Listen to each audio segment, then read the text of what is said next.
Bom dia, quarto ano. Terminou a aula online. O que a gente vai fazer agora?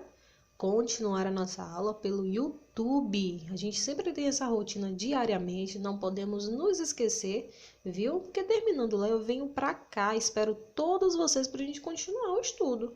E eu ficaria muito triste de saber que você está assistindo a aula online e não está vindo assistir a aula do YouTube, porque uma complementa a outra, né? Cada uma traz as suas tarefas, cada uma traz o seu conteúdo necessário para vocês estudarem. Hoje vamos aqui continuar a nossa aula com a aula de ciências que a Pro trouxe para vocês. E a continuação daquele conteúdo sobre reprodução das plantas. É um conteúdo extenso que exige o quê? Mais atenção, tranquilidade no momento de você estudar. Então vamos relembrar aqui, a questão da reprodução das plantas. As plantas, elas são seres vivos, né? Então, por isso, elas obedecem ali um ciclo natural, que é nascer, crescer, se reproduzir e morrer. Então, nós sabemos que as plantas, elas são capazes de se reproduzir, ou seja, de dar origem a novas espécies, não é isso? E a reprodução das plantas é necessária para que as plantas possam gerar outras plantas e continuar ali a existência da espécie, né? Para que ela não entre em extinção. Então vamos conhecer aqui, observe. Para as plantas se reproduzirem no meio ambiente, existem duas formas. Lembra que nós estudamos a primeira forma que a Pro trouxe para vocês, né? Como ela é realizada, tudo direitinho, né? E inclusive a mais demorada, que tem mais etapas, é essa daqui, a sexuada. E a outra que nós vamos conhecer hoje é a assexuada. Conhecer não. Vamos relembrar também que a Pro já falou isso na aula online, né? Então vamos lá. A reprodução sexuada ocorre nas plantas com flores, porque nós sabemos que as flores, né, é a parte da planta que guarda as células reprodutoras masculinas e células reprodutoras femininas. Então, esse tipo de reprodução sexuada só é possível acontecer com as plantas que possuem flores, né? Observe aqui esse esquema. Essa área aqui que vocês estão vendo, essa região vermelha, ela se chama de pestilo, né? É no pestilo que nós iremos encontrar uma quantidade de pólen presente na flor de uma planta. O pólen em si, né, ele já vai ser considerado a célula masculina, a célula reprodutora masculina. A célula reprodutora feminina é produzida em outro local, que é no interior da flor, que nós chamamos de ovário. E no ovário, o óvulo é criado. Este óvulo é considerado a célula reprodutiva feminina. E qual é o objetivo Pro? Nós já sabemos onde cada uma é gerada, a localização de cada uma. O que a gente precisa saber agora? Como é realizado este processo, né? Vamos relembrar aqui. Para que aconteça a reprodução sexuada das plantas, é necessário que ocorra o encontro das células reprodutoras masculinas, que é o pólen, e a reprodutora feminina, que recebe o nome de esfera. Então, a reprodução sexuada, ela consiste exatamente nisso, das duas células elas se encontrarem, se unirem, né? Mas de que forma isso pode acontecer, já que a planta ela não se locomove no meio ambiente da maneira como nós e os animais se locomovem? Observem aqui. O transporte de grãos de pólen de um estame até um gineceu se chama polinização. O que é polinização?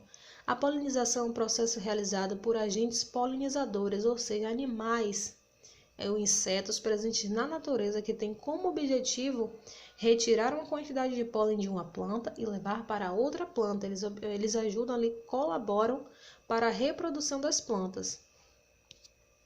Observe aqui esses agentes polinizadores. Essa primeira abelha está até toda coberta de pólen.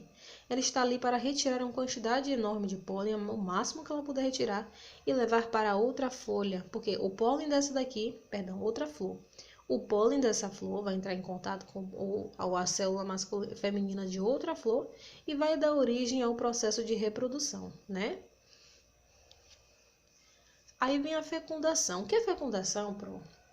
A fecundação é um processo que acontece depois da polinização. Os agentes polinizadores não fizeram a sua parte, não tiraram o pólen de uma flor e levaram para outra, já fizeram ali com que as células se encontrassem. Pois é, Quando isso acontece, inicia-se o processo de fecundação, que é logo após a polinização, em que a célula reprodutiva masculina se encontra com a célula reprodutiva feminina.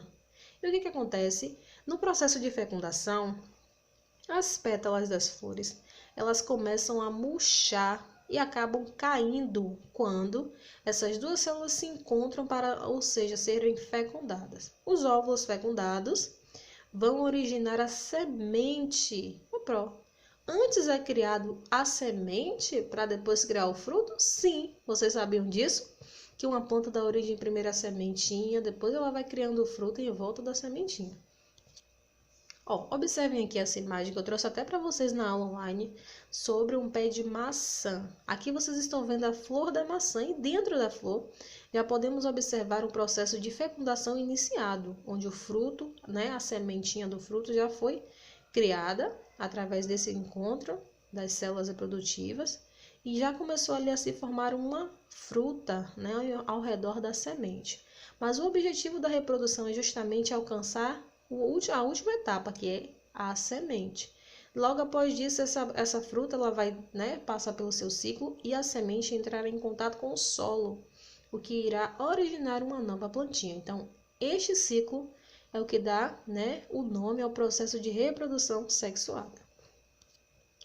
Aí vem a reprodução assexuada. Algumas plantas elas se reproduzem de maneira diferente. Como assim, Pró, de maneira diferente? Elas não possuem flores, Elas não possuem algumas partes. Observem aqui. Para gerarem uma nova vida, essas plantas precisam apenas que caiam no solo pequenas partes dela. Como assim, Pró, isso acontece? Acontece sim.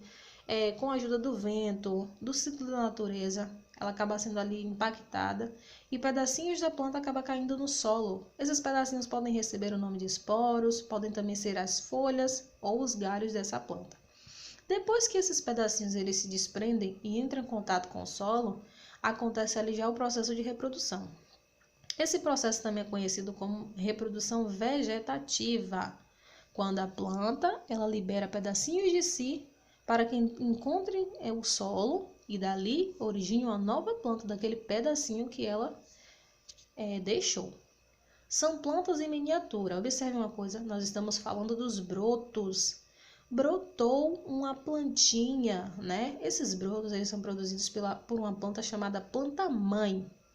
Os brotos, vocês podem observar nesta imagem aqui, que são, os brotos são pedacinhos, na verdade, são mais um membrozinho da planta que é formado. A planta que dá origem a este broto se chama planta-mãe.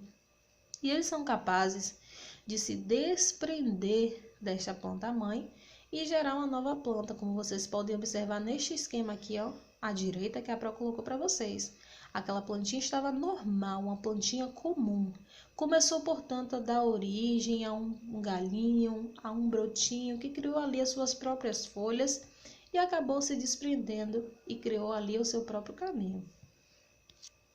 E os rizomas, Pró, que são rizomas? Rizomas são caudas que crescem horizontalmente embaixo da terra. Caso o rizoma se rompa, ele pode dar origem a uma nova planta, que é o processo parecido com o que a gente viu anteriormente do broto. O que acontece? Os ramos eles crescem em sentido vertical. Como assim sentido vertical? Sempre busca acima, não para baixo, não para o lado. E sim acima, em busca da luz solar, em busca de tudo ali que ela necessita para sobreviver. Então, o que acontece com as raízes? Nós podemos observar esse exemplo na bananeira, As raízes, elas se desenvolvem ali de modo com que gere uma nova planta e ela, suba sobre o solo para alcançar ali o que ela necessita para sobreviver. Aí vem os tubérculos. O que são tubérculos?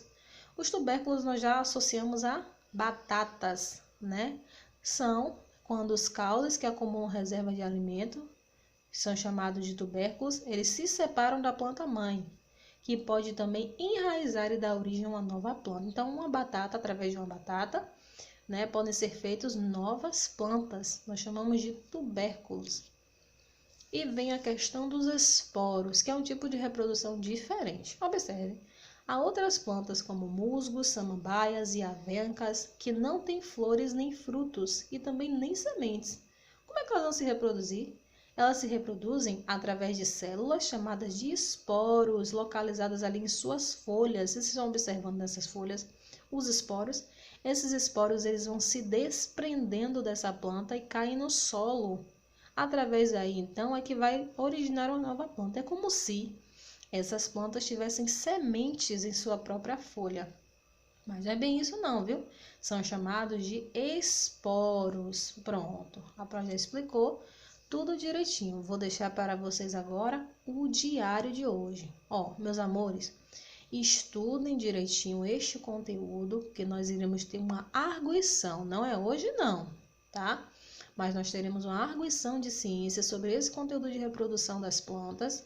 E para que você estude mais ainda, vocês vão estudar a primeira parte que nós aprendemos. E vão estudar mais ainda através de um resumo de ciências no caderno, na página 129 e 128, tá? Se preparem direitinho, porque a nossa arguição é uma arguição avaliativa, para vai estar observando e sondando se você está aprendendo direitinho, ok? Se tiverem qualquer dúvida do assunto até lá, me perguntem. Ô, Pró, que dia é essa arguição? A Pró ainda não sabe. Eu ainda não sei que dia é essa arguição, porque vai ser definida ainda pela direção. Pronaná ainda vai decidir qual é o dia e eu vou passar para vocês. Não se preocupem não. Mas antes disso, o que a Pró está mandando fazer? Estudar, ok? Que pode ser amanhã, pode ser depois de amanhã, pode ser semana que vem. Mas o importante é a gente se preparar como estudantes, né? Fazer o nosso papel. Meus amores, a Pró está aqui disponível no WhatsApp. Se tiverem qualquer dúvida, podem perguntar para mim. O grupo vai estar aberto para vocês postarem o seu resumo e a tarefa também da videoconferência, ok? Um beijão, um ótimo dia de estudo, no máximo até 7 horas da noite, para vocês mandarem a tarefa, ok? Beijos!